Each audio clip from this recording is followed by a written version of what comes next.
Damai sejahtera Allah yang melampaui segala akal, itulah yang menguasai hati dan pikiran saudara. Di dalam Kristus Yesus Tuhan kita. Amin. Saudaraku, selamat hari Minggu. Kiranya sukacita, kesehatan, dan kekuatan yang dari Tuhan melimpah atas kehidupan saudara. Firman Tuhan pada minggu yang ke-10 setelah Trinitatis pada hari ini tertulis dalam kitab Ulangan pasal yang ke-15 ayat 12 sampai 18. Apabila seorang saudaramu menjual dirinya kepadamu, baik seorang laki-laki Ibrani ataupun seorang perempuan Ibrani, maka ia akan bekerja padamu 6 tahun lamanya. Tetapi pada tahun yang ke-7, engkau harus melepaskan dia sebagai orang merdeka. Dan apabila engkau melepaskan dia sebagai orang merdeka, maka janganlah engkau melepaskan dia dengan tangan hampa. Engkau harus dengan limpahnya memberi bekal kepadanya dari kambing dombamu, dari tempat pengirikanmu, dan dari tempat pemerasanmu, sesuai dengan berkat yang diberikan kepadamu oleh Tuhan Allahmu. Haruslah kau berikan kepadanya. Haruslah kau ingat bahwa engkau pun dahulu budak di tanah Mesir, dan engkau ditebus Tuhan Allahmu. Itulah sebabnya aku memberikan perintah itu kepadamu pada hari ini. Tetapi apabila dia berkata kepadamu, aku tidak mau keluar meninggalkan engkau, karena ia mengasihi engkau dan keluargamu, sebab baik keadaannya padamu, maka engkau harus mengambil sebuah penusuk dan menindik telinganya pada pintu, sehingga ia menjadi budakmu untuk selama-lamanya. Demikian juga kau perbuat kepada budakmu perempuan. Janganlah merasa susah apabila engkau melepaskan dia sebagai orang merdeka, sebab 6 tahun lamanya ia telah bekerja padamu dengan jasa 2 kali upah seorang pekerja harian. Maka Tuhan Allahmu akan memberkati engkau dalam segala sesuatu yang kau kerjakan. Demikian pembacaan firman Tuhan. Saudaraku yang terkasih, pada hari ini kita sedang menikmati suasana perayaan kemerdekaan. Besok 17 Agustus, tepatnya 75 tahun setelah proklamasi kemerdekaan Republik Indonesia yang dibacakan oleh Insinyur Soekarno-Hatta pada tanggal 17 Agustus 1945. Sebagai bangsa yang merdeka, Indonesia bebas menentukan masa depannya dan berkomitmen untuk menghapuskan segala bentuk penjajahan dan perbudakan di atas bumi ini. Dalam pembukaan Undang-Undang Dasar 1945, kalimat yang pertama pada pembukaan tersebut jelas dikatakan bahwa sesungguhnya kemerdekaan itu adalah hak semua bangsa. Dan oleh sebab itu, maka penjajahan di atas bumi harus dihapuskan karena tidak sesuai dengan peri kemanusiaan dan peri keadilan. Penjajahan dan perbudakan adalah realitas di dunia ini sebagai manifestasi dari naluri manusia untuk berkuasa atas orang lain, bahkan memanfaatkan kehidupan orang lain demi mewujudkan keinginan dan kepentingan diri sendiri. Ini sungguh bertentangan dengan tujuan penciptaan Tuhan, di mana manusia diciptakan dalam gambar dan rupa Allah, imago Dei, dan seharusnya diperlakukan dengan hormat dan bukan untuk diperbudak. Setiap manusia berhak untuk hidup bebas, menikmati kehidupan yang bermartabat, bebas menentukan masa depannya, bebas menggapai impiannya, serta bebas dari segala bentuk-bentuk pengekangan yang dilakukan oleh kekuatan atau pihak lain. Saudara yang terkasih di dalam Yesus Kristus. Sesungguhnya Tuhan tidak menginginkan perbudakan, tetapi interaksi sosial manusia dan perkembangan peradaban manusia tidak bisa terhindar dari praktek-praktek penjajahan dan perbudakan. Yang kuat berkuasa atas yang lemah, yang kaya berkuasa atas yang miskin, pemenang dalam perang berhak atas semua harta, bahkan juga bisa memperbudak warga dari pihak yang kalah. Menurut catatan sejarah, sebelum kekristenan, masyarakat Batak juga telah lama melakukan praktek-praktek perbudakan. Jika seseorang kalah berjudi dan dia memiliki banyak hutang, sehingga harta kekayaannya bahkan tanahnya tidak cukup untuk membayar hutangnya tersebut, dia bisa memberikan istri dan anak-anaknya menjadi budak bagi orang lain. Praktek perbudakan di tengah masyarakat Batak terjadi hingga datangnya kekristenan.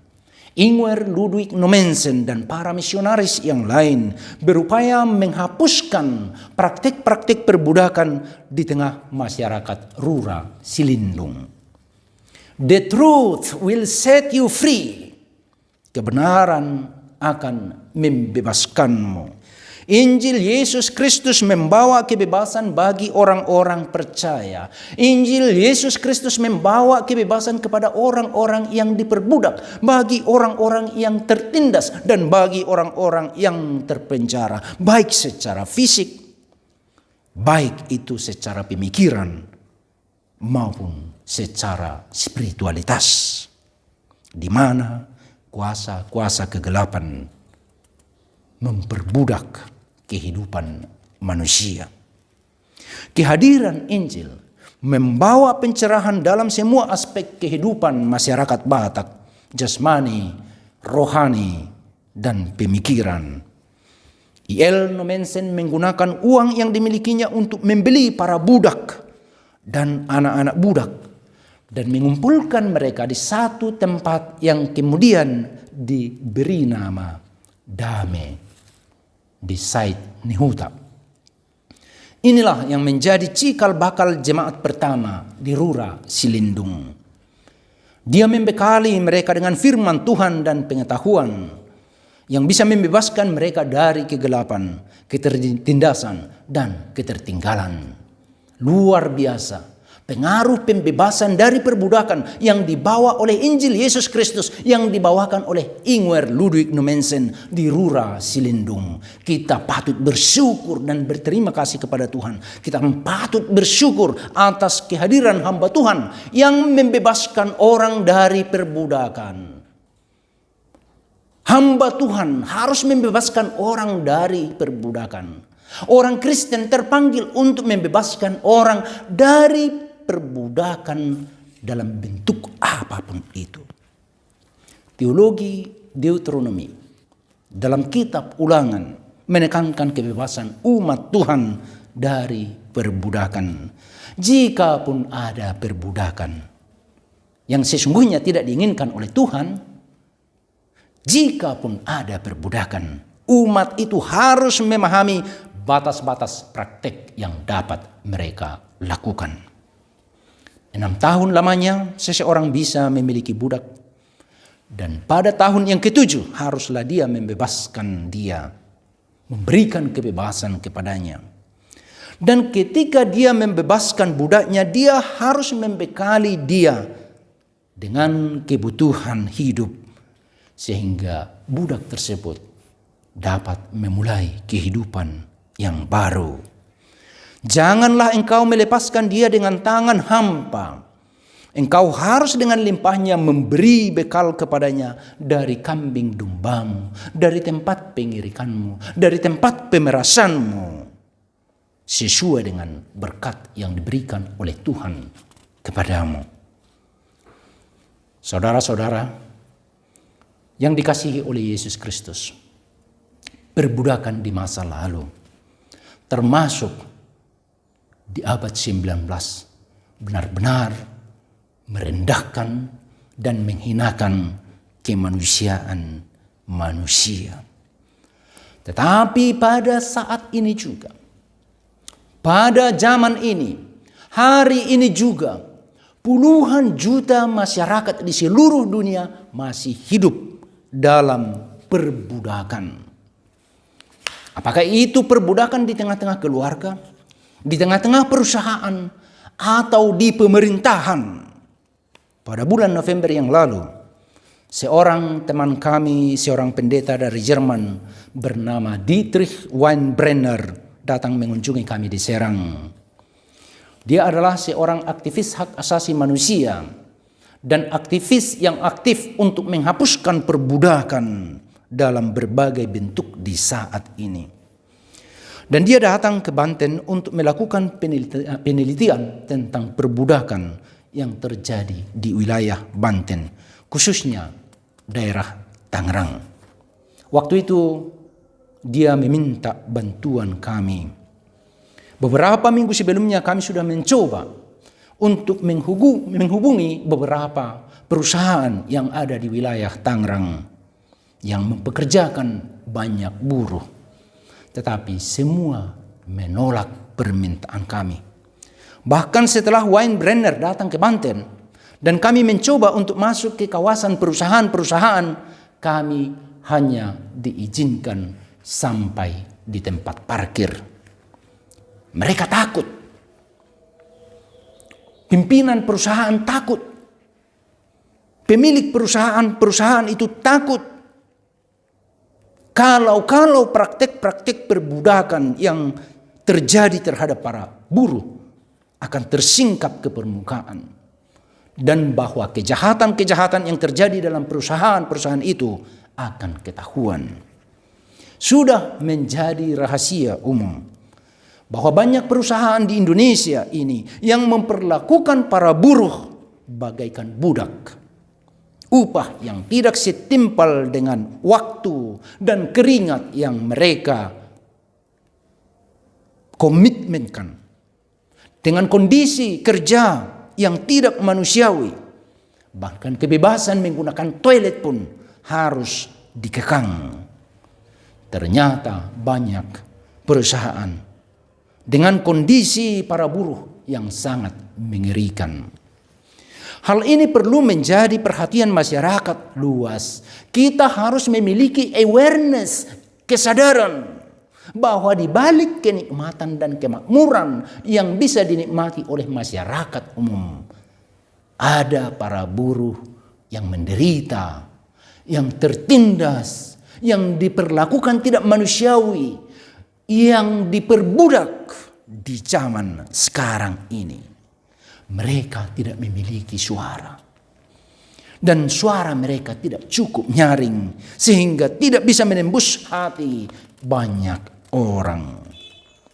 Bagi sebagian masyarakat Indonesia, termasuk kita warga yang mendengarkan firman Tuhan pada hari ini, kisah Marsina masih segar di ingatan kita. Marsina adalah aktivis dan buruh pabrik di PT Catur Putra Surya yang terbunuh pada bulan Mei 1993 pada masa pemerintahan Orde Baru. Hasil penelitian menunjukkan Marsina tewas akibat penganiayaan berat. Tetapi kemudian Marsina menjadi simbol pergerakan dan perjuangan untuk menuntut hak-hak buruh dan juga perjuangan untuk menghapuskan perbudakan zaman kini. Kekerasan, perbudakan, dan pengingkaran akan harkat martabat manusia telah terjadi berulang kali dalam sejarah peradaban dunia ini. Itu merupakan pelanggaran serius, bukan hanya terhadap deklarasi Perserikatan Bangsa-Bangsa terhadap hak-hak asasi manusia, tetapi itu juga sangat bertentangan dengan ketentuan dari Allah yang menciptakan manusia dalam gambar dan rupa Allah. Deklarasi Universal Hak-Hak Asasi Manusia menjamin hak setiap orang untuk hidup bebas dan bermartabat. Itu adalah hak paling penting dan paling hakiki dari setiap orang yang lahir di bumi ini. Firman Tuhan juga menyatakan betapa berharganya manusia itu di antara ciptaan Tuhan. Praktek perbudakan adalah salah satu bentuk penentangan yang sangat serius terhadap firman Tuhan, terhadap tujuan penciptaan Allah, dan pengingkaran terhadap kebenaran bahwa setiap orang yang lahir di dunia ini memiliki hak, harkat, martabat, kemuliaan sesuai dengan gambar dan rupa Allah. Sebagai anak-anak Tuhan, kita terpanggil untuk menyuarakan ini. Dan jangan hanya tinggal berdiam diri saja di tengah kejahatan dan perbudakan masa kini. Untuk itu jangan takut menyuarakan kebenaran. Dan salah satu tugas gereja yang paling hakiki adalah menyuarakan kebenaran. Kebenaran itu membebaskan. The truth will set you free. Kebenaran akan membebaskanmu. Berani menyatakan kebenaran akan memberikan kepadamu kebebasan. Firman Tuhan yang diberitakan dengan benar akan mengganggu kenyamanan para penguasa yang berada di zona nyaman dengan praktek-praktek ketidakadilan, pemerasan, penindasan, dan perbudakan. Menurut laporan Organisasi Buruh Sedunia, ILO, International Labour Organization, pada tahun 2017, ada sekitar 40 juta orang dewasa yang menderita akibat perbudakan modern. 25 juta dari 40 juta orang ini mengalami kerja paksa, dan 15 juta yang kawin paksa. Belum lagi perempuan dan anak-anak yang diperjualbelikan. Sungguh perbudakan masa kini sangat mengerikan. Sebagai bangsa Indonesia yang sedang bersukacita merayakan 75 tahun kemerdekaan Republik Indonesia, terima kasih kepada Insinyur Soekarno-Hatta yang memproklamirkan kemerdekaan Indonesia, dan juga kepada para pejuang yang rela berkorban demi kemerdekaan bangsa kita. Dan sebagai umat Kristen yang merdeka dari perbudakan dosa dan kegelapan, yang telah ditebus dengan darah Yesus yang kudus itu, sesungguhnya kita, saudara saya, kita semuanya adalah orang-orang yang paling bahagia dan paling terberkati. Kita adalah orang merdeka. Kita adalah orang bebas. Tetapi janganlah kita pergunakan kemerdekaan kita itu hanya untuk memenuhi keinginan dan kebutuhan kita. Hanya untuk memenuhi hasrat kita di dunia ini. Tetapi baiklah kita pergunakan kebebasan kita itu, kemerdekaan kita itu, untuk memutus mata rantai perbudakan yang masih banyak di dunia ini, di tengah-tengah masyarakat kita, di tengah-tengah bangsa dan negara kita. Orang Kristen dilarang keras memperbudak orang lain. Sebaliknya orang Kristen terpanggil untuk menghapuskan perbudakan dari muka bumi. Perbudakan dalam bentuk apapun itu. Kita bukan hanya bersuara, tetapi kita juga harus berjuang untuk mewujudkan itu melalui pemikiran, pekerjaan, dan pelayanan kita. Martin Luther berbicara tentang kemerdekaan orang Kristen, dan dia katakan, orang Kristen adalah tuan yang paling bebas dari semuanya dan tidak tunduk kepada siapapun. Pada waktu yang sama dia juga mengatakan, orang Kristen adalah hamba yang taat dan setia kepada semua dan harus tunduk kepada setiap orang. Kita, orang Kristen yang dibebaskan oleh Kristus, adalah orang paling bebas yang terpanggil untuk melayani semua orang, memberikan yang terbaik bagi semua orang, berupaya membebaskan orang yang terkekang dan terpenjara, orang yang diperbudak oleh zaman ini. Kita dianugerahkan Tuhan kebebasan dan kemerdekaan untuk membebaskan orang lain. Dibebaskan untuk membebaskan. Dibebaskan untuk memberi kebebasan kepada orang lain. Tuhan memanggil kita untuk memberikan pelayanan yang terbaik bagi kemanusiaan. Karena itu kita adalah orang-orang paling bahagia. Saudaraku, berangkatlah, layanilah satu dengan yang lain. Upayakan untuk membebaskan orang-orang yang tertindas, yang menerima ketidakadilan, yang berada dalam kegelapan, apalagi orang yang diperbudak di zaman ini. Amin. Kita berdoa. Ya Tuhan yang maha baik dan maha pengasih, terima kasih ya Tuhan atas firman-Mu. Engkau mengingatkan kami bahwa Engkau tidak menginginkan perbudakan. Dan Engkau memanggil kami untuk turut ambil bagian dalam upaya untuk mengentaskan ketidakadilan, untuk menghapuskan perbudakan dan penjajahan dari muka bumi ini. Tuhan memperlengkapi kami dengan kuasa, dengan kekuatan, dengan hikmat, dan segala yang kami butuhkan untuk berjuang. Ajari kami ya Tuhan untuk mau bergerak. Ajari semua anak-anak Tuhan yang mendengarkan firman-Mu untuk mau bertindak, berjuang, membebaskan orang-orang yang diperbudak. Terima kasih ya Tuhan, dalam Kristus kami berdoa. Amin.